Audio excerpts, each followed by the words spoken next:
নমস্কার বন্ধুরা, welcome to ইউনিকন। তো বন্ধুরা, এই ভিডিওতে আমরা কথা বলতে চলেছি মোহনবাগানের দ্বিতীয় ম্যাচ নিয়ে। যেই ম্যাচটা মোহনবাগান খেলতে চলেছে চেন্নাই এফসির এগেনস্টে 23 ফেব্রুয়ারি, মানে কালকে সোমবার দিন সন্ধ্যে 7:30 থেকে ওয়াইবিকে স্টেডিয়ামে। সেই ম্যাচটা নিয়ে আমরা কথা বলবো, মোহনবাগানের লাইন আপ নিয়ে একটু আলোচনা করে নেব। তারই সঙ্গে আমরা আলোচনা করবো যে চেন্নাই এফসি দলটা কেমন, তারা কীরকম প্লেইং ইলেভেন নিয়ে নামতে পারে, কোন কোন ব্যাটেলগুলোর দিকে পার্টিকুলারলি আমরা এই ম্যাচে নজর রাখতে পারি, সেই নিয়েও কথা বলবো। ইন্টারেস্টিং ভিডিও হবে, লাস্ট অব্দি দেখতে থাকো। আমাদের চ্যানেলে প্রথমবার এলে আমাদের চ্যানেলটিকে সাবস্ক্রাইব করে তার পাশের বেল আইকনটাকে অন করে দিও। তো মোহনবাগান প্রথম ম্যাচটা জয় দিয়ে শুরু করেছে। উল্টো দিকে চেন্নাই এফসি তারা কিন্তু প্রথম ম্যাচে মুম্বাই সিটি এফসির কাছে 1-0 গোলে হেরে শুরু করেছে, এবং আনফর্চুনেটলি সেই গোলটা একটা ওন গোল হয়ে গিয়েছিল প্রীতম কোটালের তরফ থেকে। তো সেই জায়গাতে ফার্স্টে যদি আমরা চেন্নাই এফসির দল নিয়ে কথা বলি, চেন্নাই এফসি মোটামুটি কিন্তু লাস্ট মোমেন্টে একটা ঠিকঠাক দল কিন্তু গঠন করতে পেরেছে। তাদের মোটামুটি একটা ভালোই দল তৈরি হয়েছে বাকিদের তুলনায় দেখতে গেলে।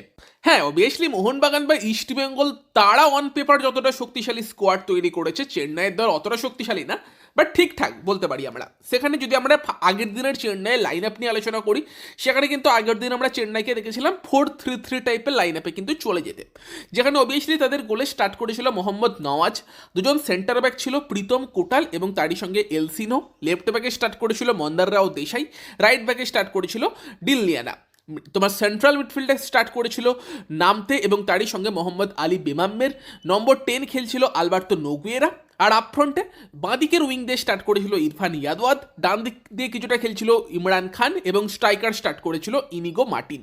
এটা কিন্তু চেন্নাই এফসির আগের দিনের প্লেইং ইলেভেন ছিল, যেটা অবভিয়াসলি একটা ভালো প্লেইং ইলেভেন। তবে আমরা দেখলাম সেকেন্ড হাফে কিন্তু চেন্নাই এফসির আর এক ব্রাজিলিয়ান ডিফেন্ডার এডুয়ার্দো কাউ, সে কিন্তু নেমেছিল এবং তার খেলাটা বেটার লেগেছে আমার এলসিনোর থেকে। তো সেখানে হতে পারে মোহনবাগানের এগেনস্টে ম্যাচে কিন্তু এলসিনোর জায়গায় এডুয়ার্দো কাউ স্টার্ট করতে পারে চেন্নাই এফসি জার্সিতে। একটা পসিবিলিটি অবশ্যই থাকছে, কারণ খারাপ খেলেনি যতটুকু তাকে আগের দিন দেখেছে।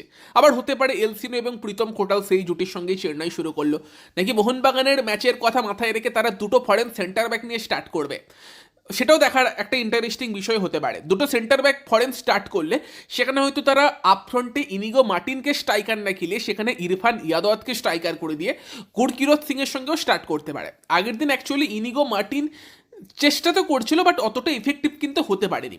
ইনিগো মার্টিনকে দেখে আমার মনে হলো যে সেন্টার ফরওয়ার্ডের থেকেও বেশি তাকে যদি উইংয়ে খেলানো যায় আর ইরফানকে তারা সেন্টার ফরওয়ার্ড খেলায়, হয়তো সেটা বেটার কম্বিনেশন হতে পারে। কারণ ইনিগো মার্টিনের অতটা বেশি হাইটও না, অতটা পাত্তা করতে পারছিল না। সেই তুলনায় ইরফান ইয়াদওয়াত ফিজিক্যালি স্ট্রং এবং ইনিগো মার্টিনের মতো টেকনিক্যালি স্ট্রং প্লেয়ারকে যদি একটু উইংয়ের দিকে পাঠিয়ে দেয়, সেটা হয়তো চেন্নাইয়ের জন্য একটা ভালো স্ট্র্যাটেজি হতে পারে। তো সেই বিষয়গুলোর দিকে আমাদের নজর থাকবে। চেন্নাইয়ের স্ট্রং জায়গার কথা বললে সেখানে চেন্নাইয়ের মিডফিল্ডের দিকে আমরা নজর রাখতে পারি, যেখানে কিন্তু মোহাম্মদ আলী বেমাম্মের যথেষ্ট ভালো একজন ডিফেন্সিভ মিডফিল্ডার বা হোল্ডিং মিডফিল্ডার, যাকে আমরা অলরেডি আইএসএলে দেখেছি, নামতে যথেষ্ট ট্যালেন্টেড, এবং তারই সঙ্গে আলবার্তো নোগুয়েরার মধ্যেও সেই কোয়ালিটি আছে, যেখান দিয়ে কিন্তু সে ভীষণই ডেঞ্জার ক্রিয়েট করতে পারে। তো চেন্নাই এফসির মিডফিল্ডেই বেশ স্ট্রং লাগছে। উল্টো দিকে মোহনবাগানের কথা বললে, মোহনবাগান আগের দিন ভালোই শুরু করেছিল, ভালোই খেলেছিল, সেরকম খুব একটা সমস্যার মুখে পড়তে হয়নি কেরালা ম্যাচে মোহনবাগান ডিফেন্সকে, এবং তারই পাশাপাশি মোহনবাগানের আপফ্রন্টে স্ট্রাইকার জেমি ম্যাকলারেন গোল করেছে, পরবর্তীকালে টম অলড্রেড এসে সেই গোল করে গিয়েছে। তো সব মিলিয়ে মোহনবাগানের জন্য আগের দিনের ম্যাচটাও পারফেক্ট গিয়েছে। খুব একটা পরিবর্তন আমি মোহনবাগানের তরফ থেকেও এক্সপেক্ট করছি না। গোলে অবভিয়াসলি বিশাল কাইথি স্টার্ট করবে, সেন্টার ব্যাক হিসেবে টম আগের দিন গোল করলেও সে হয়তো বেঞ্চেই থাকবে, আলবার্তো রড্রিগেজ এবং মেহতাব সিং তারা দুজনেই স্টার্ট করবে। রাইট ব্যাক পজিশনে অবশ্যই টেকচাম অভিষেক সিং স্টার্ট করবে। আগের দিন টেকচাম অভিষেক সিং এর খেলাটা আমার পার্সোনালি দারুণ লেগেছে। ফার্স্টে রাইট ব্যাক খেলছিল যখন, তখনও দুরন্ত খেলেছে, আপফ্রন্টে কন্ট্রিবিউট করার চেষ্টা করেছে, তারই পাশাপাশি ইন্টারসেপশন দারুণ ছিল, গতি আছে, অপোনেন্ট উইঙ্গারদের সঙ্গে সেই গতিতে পাল্লা দিচ্ছে। এবং সেকেন্ড হাফে সুভাশিস বোসকে তুলে নিয়ে যখন তাকে বাঁদিকে পাঠিয়ে দিল লেফট ব্যাক হিসেবে খেললো, তখনও কিন্তু সেই সেম খেলা কন্টিনিউ করেছে, আরও বেটার ডিফেন্স করেছে।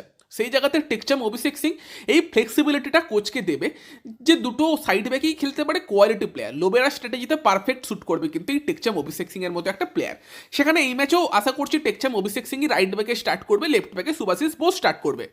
বাকি মিডফিল্ড নিয়েও সেরকম কোনো প্রশ্ন নেই। সেন্ট্রাল মিডফিল্ডে আপুইয়া এবং তার পাশে আমরা অনুরোধ থাপাকেই দেখতে পাবো।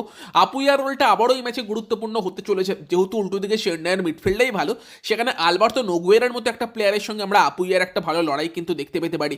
নামতেও কিন্তু রীতিমতো প্রেস করতে পারে, সেই জায়গাতে আপুইয়ার রোলটা সেখানেও একটা গুরুত্বপূর্ণ হতে পারে, তারই সঙ্গে অনুরোধ থাপা আছে। এবং দেন আমরা নম্বর 10 বা অ্যাটাকিং মিডফিল্ডার সেই রোলে দিমিত্রি পেত্রাতোস, তাকেই হয়তো স্টার্ট করতে দেখবো। আগের দিন তাকেই স্টার্ট করিয়েছিল লোবেরা। দিমিত্রি পেত্রাতোসের খেলার কথা বললে আগের দিন কিন্তু বেশ চোখে পড়ছিল, এটা বলবো। ওয়ার্কলোড নিয়ে খেলার চেষ্টা করছিল, অনেকটা স্পেস কভার করছিল, বাট কিছু কিছু ক্ষেত্রে ইফেক্টিভনেসটি একটুখানি কম লাগছিল। যে যখন কর্নার রেখেছে বা কিছু ক্ষেত্রে ফাইনাল বল ডেলিভারি করেছে, সেইগুলো আর একটু বেটার হতে পারতো, সেটা দিমিত থেকে আমরা এক্সপেক্ট করবো এই ম্যাচে। দেন বাঁদিকের উইং দিয়ে স্টার্ট করবে তোমার রবসন রবিনো। রবসনও কিন্তু আগের দিন শুরুর দিকে খুবই ইমপ্রেসিভ ছিল। রবসনের পায়ে বলে গেলেই মনে হচ্ছিল ডেঞ্জার ক্রিয়েট হবে। হ্যাঁ, ম্যাচের শেষ দিকে এসে রবসন একটু হয়তো ম্যাচ ছেড়ে দিয়েছিল, সেটা আমরা বলতে পারি ফিটনেস জন্যই কি। তবে যদিও রবসনের ফিটনেস অনেক বেটার লাগছে আগের থেকে। এবং আগের দিন ফার্স্ট হাফে মোহনবাগানের হয়ে আক্রমণে সব থেকে বড় ডেঞ্জারমেন্টটা কিন্তু রবসন রবিন হয়েছিল। তো সেখানে রবসন বাঁদিকের উইং দিয়ে, ডান দিকের উইং দিয়ে হয়তো লিস্টনই স্টার্ট করবে। এবং সেখানে অবভিয়াসলি মনভীর সিং এর মতো প্লেয়ার থাকলেও লোবেরা লিস্টনের সঙ্গেই যাবে ডান দিকের উইংয়ে। এবং দেন আমরা স্ট্রাইকার হিসেবে ডেফিনেটলি জেমি ম্যাকক্লারেনকে স্টার্ট করতে দেখবো। জেসন কামিংসও আছে, তবে মেবি কামিংসকে আমরা অ্যাজ এ সাবস্টিটিউট সেকেন্ড হাফে সেখানেই দেখতে পাবো, এবং সেটাই তার একটা রোল হতে চলেছে এই ম্যাচে। তো সেখানে মোহনবাগান এরকম একটা প্লেইং ইলেভেন নিয়ে যাবে। কোন কোন কি ব্যাটেলের দিকে আমরা নজর রাখতে পারি সেই জায়গাতে অবভিয়াসলি যেটা বললাম যে মিডফিল্ডে কিন্তু আপুইয়া এবং আলবার্তো নোগুয়েরা, সেটা কিন্তু এই ম্যাচের একটা মেন কি ব্যাটেল হয়ে উঠতে পারে। এবং মিডফিল্ডের লড়াই যদি মোহনবাগান জিতে যেতে পারে, মোহনবাগানের জন্য এই ম্যাচটাই অপারেট করা অনেকটা সহজ হয়ে যাবে। বাকি কিন্তু অবভিয়াসলি তোমার ইরফান ইয়াদওয়াত, সে কিন্তু বাঁ দিকের উইংয়ে স্টার্ট করলে রাইট ব্যাক পজিশনে টেকচাম অভিষেক সিং, যে কিন্তু গতিতে অবশ্যই ইরফানকে পাল্লা দিয়ে দেবে, বাট ইরফান ইয়াদওয়াত কিন্তু একটা জায়গাতেই অভিষেকের আগে এগিয়ে যেতে পারে, সেটা হচ্ছে ফিজিক্যালিটি। যদি ফিজিক্যাল ব্যাটেল হয়, সেখানে টেকচাম অভিষেক সিং কীভাবে ইরফান ইয়াদওয়াতকে ট্যাকেল করে, সেটাই আমাদের একটা দেখার কিন্তু বিষয় থাকবে এই ম্যাচে।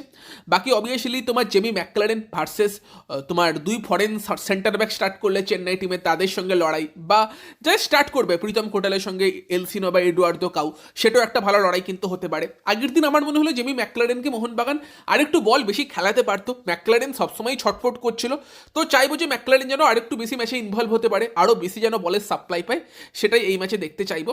আর বাকিদের মধ্যে বলতে গেলে অবভিয়াসলি কিন্তু Inigo Martin versus Alberto Rodriguez, সেটাও কিন্তু একটা ভালো লড়াই হতে পারে এই ম্যাচে।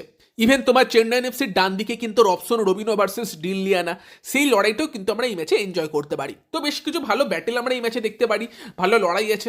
কোন কোন প্লেয়ারদের দিকে আমরা নজর রাখতে পারি মোহনবাগানের হয়ে পার্টিকুলারলি, কিন্তু আবারও জেমি ম্যাকক্লারেনের একটা বড় রোল থাকবে, তারই সঙ্গে আপুইয়া, দিমি পেত্রাতোস, রবসন রবিনো এবং আলবার্তো রড্রিগেজ, এই প্লেয়ারগুলো কি প্লেয়ার হয়ে উঠতে পারে। উল্টো দিকে কিন্তু তোমার চেন্নাই এফসির হয়ে আলবার্তো নোগুয়েরা, তারই সঙ্গে মোহাম্মদ আলী বিমাম্মের, ইনিগো মার্টিন, ইরফান ইয়াদওয়াত, এই প্লেয়ারগুলোর কিন্তু একটা গুরুত্বপূর্ণ রোল থাকতে পারে এই ম্যাচে। তো বাকি তোমরা জানিও তোমরা এই ম্যাচ থেকে কি এক্সপেক্ট করছো।